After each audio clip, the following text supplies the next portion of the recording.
हो मैं हूँ वो खिलाड़ी जिसने सबको मात दी,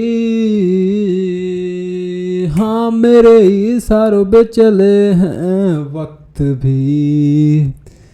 तो भाई जो खिलाड़ी है जिसके इशारों पे सब लोग चल रहे हैं वो है इलिया टपोरिया, एंड जिनकी उनसे जल रही हैं वो है Usman Nurmagomedov, Arman Tsarukyan and even Khabib Nurmagomedov. Khabib Nurmagomedov is playing very important role in this whole, क्या बोल सकते हैं, खिचड़ी। तो भाई आगे जो मैं बात करने वाला हूँ वो अगर आप सुन सकते हो, आपके पास अगर दिमाग है, अगर आप कंस्ट्रक्टिव क्रिटिसिज्म कर सकते हो, साथ ही साथ अगर आप अंधे नहीं हो तभी आगे पूरी वीडियो देखना, नहीं तो गलीच लोगों को ये वीडियो देखने की कोई भी नीड नहीं है। And to be very honest ऐसे अंधे लोग तो बिल्कुल मुझे चाहिए ही नहीं। तो लेट्स स्टार्ट द वीडियो। तो हबीब नूरमागोमेडोव ने दो स्टेटमेंट दिए। पहला स्टेटमेंट ये कि अरमान सारुकियन जो है वो बेटर फाइटर है इलिया टपोरिया से।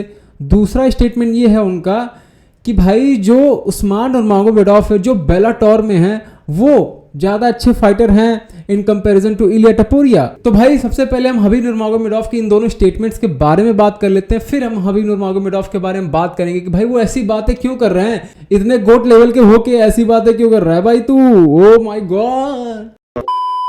हम उस्मान नूरमागोमेडोव का एक बार में स्टैट चेक करें कि वो भाई बोल रहे हैं कि मेरा स्टैट जो है वो ज़्यादा बेटर है as compare to Iliya Topuria, मेरा रिज्यूमे ज़्यादा बेटर है। तो भाई क्या मतलब कुछ फूक वूक के आते हैं क्या? मतलब कि बेलाटोर के फाइटर्स जो यूएफसी में आते मान पेले जा रहे हैं उनमें से एक बंदा बोल रहा है कि इलिया टपोरिया का रिज्यूमे जो है वो ज़्यादा बेटर नहीं है। भाई एक चीज़ बोलूँ, इलिया टपोरिया ने ना जो अपने लास्ट 3 अपोनेंट को हराया है ना, लिटरली बता रहा हूँ उसको भी आप नहीं हरा सकते, क्योंकि भाई उन तीनों फाइटर्स के पास जितना ज़्यादा एक्सपीरियंस है, जिस कंपटीशन में वो लोग तपे हैं ना भाई, उस लेवल पे आप अभी नहीं हो। तो भाई ये कंपैरिजन करना तो छोड़ ही दो, मैं तो रेज्यूमे को बिल्कुल कंपेयर ही नहीं करूंगा। बट यहाँ पे एक चीज़ बोलूंगा कि भाई आपका एक फाइट जो है ना भाई वो नो कॉन्टेस्ट गया था।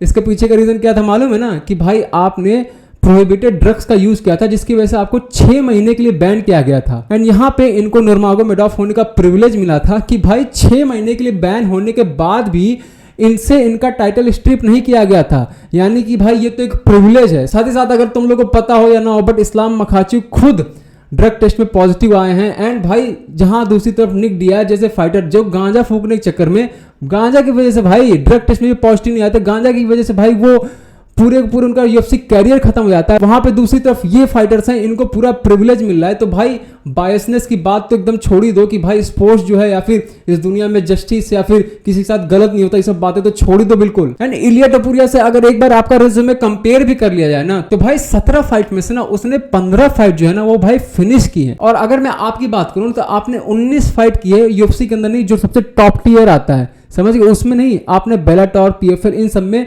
19 फाइट की है। 19 में से आप 14 फाइट फिनिश किए हो एंड 5 फाइट आपका जो रहा वो डिसीजन तक गया। तो भाई आप इलिया टपोरिया से अपने आप को कंपेयर करना बंद करिए। और हाँ भाई इसके पीछे का रीजन भी मुझे समझ में आ रहा है कि आप अपने आप को इलिया टपोरिया से क्यों कंपेयर कर रहे हो। रीजन बिहाइंड दैट कि भाई इलिया टपोरिया से कंपेयर करते मान आपको थोड़ी इस समय लाइमलाइट मिल जा रही है क्योंकि he is at the top of the food chain. और अब बात कर लेते हैं हबीब नूरमागोमेडोव के दूसरे स्टेटमेंट के बारे में, जिसमें उन्होंने बोला था कि अरमान सारुकियन जो है वो ज्यादा बेटर फाइटर है। इसके बारे में मैं पहले ही बात कर चुका हूं, बट मैं दोबारा से इस बारे में बात करना चाहता हूं क्योंकि भाई इस समय अरमान सारुकियन भी जो है वो इलिया टपोरिया के पीछे पड़े हुए हैं। एंड इलिया टपोरिया उनसे फाइट करने से बिल्कुल नहीं डरते। ये इस समय यूएफसी की खिचड़ी पका रहा है जहां तक मुझे लगता है, जैसा उसने जॉन जोन्स के अगेंस्ट खिचड़ी पकाई थी कि जॉन जोन्स भाई फाइट करेंगे टॉम एस्पिनॉल के साथ, बट वो गच्चा दे गए। और यहाँ पे वही सेम चीज चल रही है कि भाई यूएफसी अरमान सारुकियन को टाइटल शॉट देना ही नहीं चाहती क्योंकि वो उस पर रिलाय करना ही नहीं चाहती है। एंड बीच बीच में जब अरमान सारुकियन को मौका मिल रहा है किसी और फाइटर के साथ फाइट करने का तो वो रिजेक्ट कर रहे हैं एक बिगड़ी हुई औलाद की तरह कि भाई नहीं मुझे टाइटल शॉट ही चाहिए। And to be very honest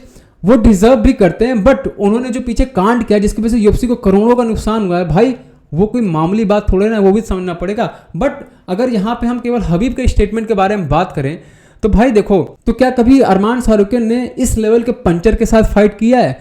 नहीं किया है भाई। मतलब अरमान सारुकियन को हमेशा ऐसे फाइटर्स मिलते हैं जिसके सामने उनका डिस्टेंस मेंटेन करना या फिर उनके साथ ग्रैपल करना काफ़ी आसान हो जाता है, बट इस लेवल का पंचर, इस लेवल का हार्ड हिटर फाइटर उनके सामने कभी भी नहीं आया भाई। And to be very honest, जिस लेवल का डिस्टेंस मैनेजमेंट इलिया टपोरिया जानते हैं ना भाई, वो एक अलग ही लेवल का चीज़ है। और बात आ जाती है जब ग्राउंड गेम पे, तो ग्राउंड गेम पे भी इलिया टपोरिया इज नो जोक।